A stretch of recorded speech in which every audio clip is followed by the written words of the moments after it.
alhamdulillah sudah lama sebenarnya jadi pengusaha gitu ya, tapi ternyata di tahun-tahun terakhir ini mengalami percepatan yang luar biasa gitu. Nah sekarang kita akan invite beliau untuk sharing buat kita di sini.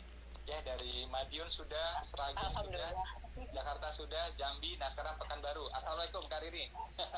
Waalaikumsalam, alhamdulillah. Akhirnya. Ya, gimana Mas Ipo? Gimana kabarnya Kak Riri? Alhamdulillah masih di rumah aja. Di rumah aja? Oke. Iya, di rumah aja Mas Ipo. Gimana kabar, udah beres? Alhamdulillah, ya sama-sama di rumah dan menjalankan bisnis bareng-bareng di rumah sekarang Mas Ipo. Oh, ada hikmahnya ya, alhamdulillah. Alhamdulillah, iya. Apa aja bisnisnya Kak Riri yang udah jalan selama ini? Wah, kalau ngomong soal bisnis, saya tuh kenal bisnis sejak kenal dengan Mas Ipo. Maksudnya kenal dengan ilmunya, kenal dengan bukunya. Waktu itu saya resign kurang lebih sekitar belasan tahun yang lalu gitu. Dan itu udah macam-macam juga sih bisnisnya Mas Ipo. Tadi menyimak juga Mbak Arda, macam-macam bisnisnya gitu. Kalau saya sih kayak saya jualan donat juga pernah, jualan baju juga pernah gitu. Terus juga apa namanya? buka sekolah gitu, terus jalankan IO, dan ternyata tanpa saya sadari usaha yang saya jalankan itu kok samaan dengan bisnisnya Mas Ipo gitu ya, saking saya tuh terinspirasinya dengan Mas Ipo gitu. Nah terus termasuk juga dengan menjalankan IO, nah itu juga salah satu cara saya lebih banyak mendapatkan ilmu lagi dari Mas Ipo gitu. Nah tapi ya bisnis itu ya berlahan-lahan akhirnya ada yang udah gagal, akhirnya tutup gitu, kayak bisnis donat, bisnis jualan baju itu ya udah nggak ada lagi gitu Mas Ipo. Terus kalau saya simak tadi dari obrolan teman-teman gitu kan, kayak sama Mbak Arda harusnya fokus, terus kata dengan Cikgu harus punya mentor gitu. Nah kalau saya mungkin sedikit sharing pengalaman nih Mas Ipo. Jadi selama ini kan saya menjalankan bisnis itu bisnis yang kayak konvensional, yang saya tuh berpikir yang bisnis itu tuh harus ada tempatnya, harus ada tokonya, harus ada ya wujudnya gitu kan. Jadi apa namanya, kelihatan. Jadi kalau yang nggak kelihatan itu tuh kayak main-main, itu bukan bisnis gitu.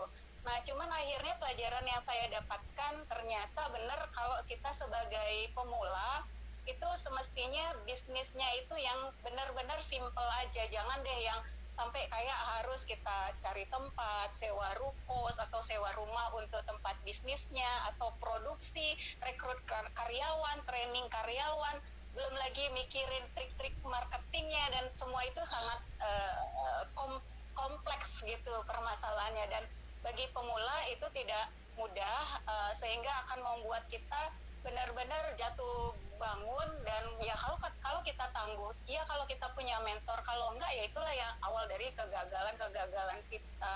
Ditambah lagi kalau saya kan profesinya sebagai ibu rumah tangga sebenarnya Mas Ipo, maksudnya sebagai perempuan profesi utama kita itu kan harusnya di rumah gitu.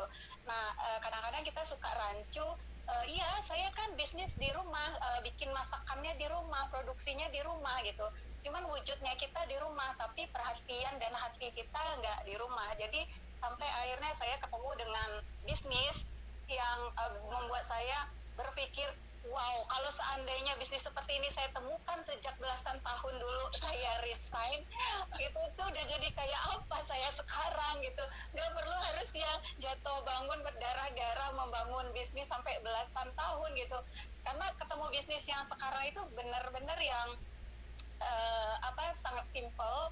Terus yang pasti ya ini satu lagi, ketika kita mau mulai bisnis, mentor itu benar-benar itu sangat penting. Jadi ketika kita berbisnis, saya sudah menjalaninya, ketika kita berbisnis tapi kita tidak punya mentor yang membimbing kita, itu kita ibarat yang kalau berjalan di dalam hutan tanpa kompas, atau berjalan di dalam kegelapan gitu.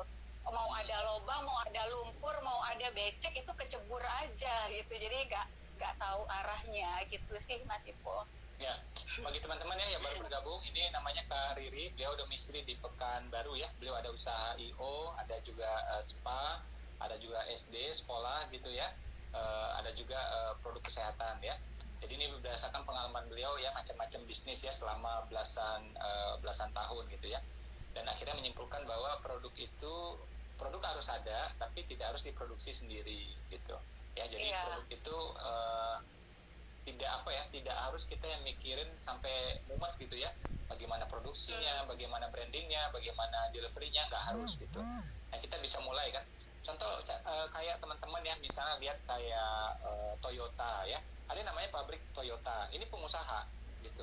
Tapi ada juga yang namanya importir ya, importir Toyota, ini juga pengusaha gitu.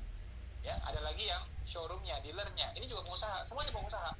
Nah kalau si importir ya, ATPM ya, agen tunggal pemegang merek, si dealer, si showroom, ini kan nggak produksi dia, ya nggak produksi tapi tetap disebut pengusaha gitu. Termasuk juga misalnya ya kayak handphone ya, yang kalau saya pakai ini adalah iPhone ya, kalau ini adalah Samsung. Itu kalau kita perhatikan ya, counter-counter yang menjual, toko-toko yang menjual ya, itu kayak iPhone aja itu ada tulisan kan, authorized reseller ya, premium reseller. Jadi yang jual itu, yang punya tokonya itu pengusaha ya, reseller itu ya, reseller gitu ya. Jadi tidak harus juga dia merakit iPhone gitu kan, merakit Samsung, tidak harus ya. Termasuk juga misal kayak dealer Yamaha gitu ya, dealer Honda, dia tidak harus memproduksi, enggak, merakit enggak ya, menjual saja itu cukup ya. Cukup kita sebagai pengusaha ya, cukup kita disebut sebagai pengusaha ya. Jadi saya tidak melemahkan semangat teman-teman yang memang selama ini produksi gitu ya, tapi justru saya pengen menjawab kegalauan teman-teman yang mungkin lagi riuh ya dengan produksi gitu. Apalagi sekarang kita banyak pembatasan sosial di mana-mana ya. Udah fokus menjual aja ya. Jadi kalau kita punya kelebihan waktu, investkan waktu ini bersama anak-anak kita, itu insya Allah lebih baik ya. Kayak Kak Riri ini memang sering bicara di mana-mana tentang parenting ya, tentang pengasuhan anak gitu. Apalagi bagi teman-teman yang sudah berumah tangga dia pasti rumit banget ya. Rumah tangga ya rumit. Kalau sederhana bukan rumah tangga, itu rumah makan itu. Rumah makan. Ya. Dan kalau pengusaha ya itu memang harus ya itu rumah tangga beneran, punya rumah dan rumahnya ada tangga gitu ya, bertingkat gitu ya. Kalau enggak ya sayang gitu. Dan Nabi bilang baiti janati, rumahku sorgaku, pastikan ada rumahnya gitu ya, jangan ngekos lagi gitu ya, amin. Oke. Awal-awal ini mulai usaha Riri apa kira-kira hambatannya, halangannya apa dulu kira-kira awal-awal? Ya kalau usaha-usaha saya sebelum-sebelumnya, maksudnya bukan usaha yang 3 tahun belakangan saya jalani sih, masih kok tantangan terbesarnya kan kalau kita berpikir memulai bisnis itu kan harus punya modal. Jadi kalau nggak punya modal itu kok kayaknya kita nggak bisa bisnis. Jadi tantangannya di modal, kita berpikir kalau buka usaha itu ya harus ada modalnya gitu. Tapi yang sekarang saya jalani ternyata bisnis itu tidak perlu harus modal besar, nggak perlu ribet juga, sementara kita bisa mendapatkan kualitas produk barang yang sangat premium. Misalnya gini, kita berbisnis di bidang produksi seperti Mas Ipo bilang tadi kan, bukan mengecilkan arti buat teman-teman yang sudah mulai di produksi, tapi kan ketika kita menjual sesuatu barang sebagai pedagang atau sebagai pebisnis kan kita harus menjamin kualitas barang kita yang kita jual harusnya adalah kualitas terbaik. Nah ketika kita memproduksi sendiri, kapasitas kita sudah mampu nggak untuk membuat produksi dan menjamin kualitas yang kita produksi itu adalah memang hasil kualitas terbaik, karena kualitas itu kan menciptakan trust Mas Ipo. Nah kalau memang ada produk yang udah kita kenal produknya premium, kualitas terbaik, yang kita tuh tinggal menyampaikan manfaatnya kepada orang lain, ya kenapa enggak kita coba sesimpel itu ya, berbagi langsung manfaatnya kepada orang lain gitu. Jadi saya berpikir dulu tantangannya yaitu tadi di modal, dan memang kita harus memiliki ilmu untuk produksi gitu sih, Mas Ipo gitu. Ya jadi memang perlu pendekatan otak kanan ya, kita jadi bebas ribet ya, bebas riuh gitu ya. Seperti yang saya sampaikan di awal tadi, udah fokus saja menjual dan menjualkan ya, itu insya Allah pasti menghasilkan, pasti menghasilkan.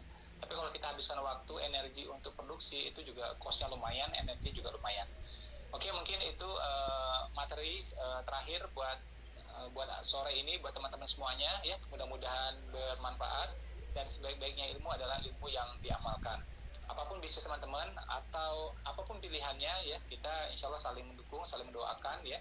Mudah-mudahan usaha kita besar ya, bisa menaungi orang banyak ya, dan diridhoi Allah tentunya. Amin. Itu saja. Assalamualaikum warahmatullahi wabarakatuh. Waalaikumsalam warahmatullahi wabarakatuh. Terima kasih banyak Kak Riri. Iya, terima kasih Mas Ipo dan teman-teman semuanya.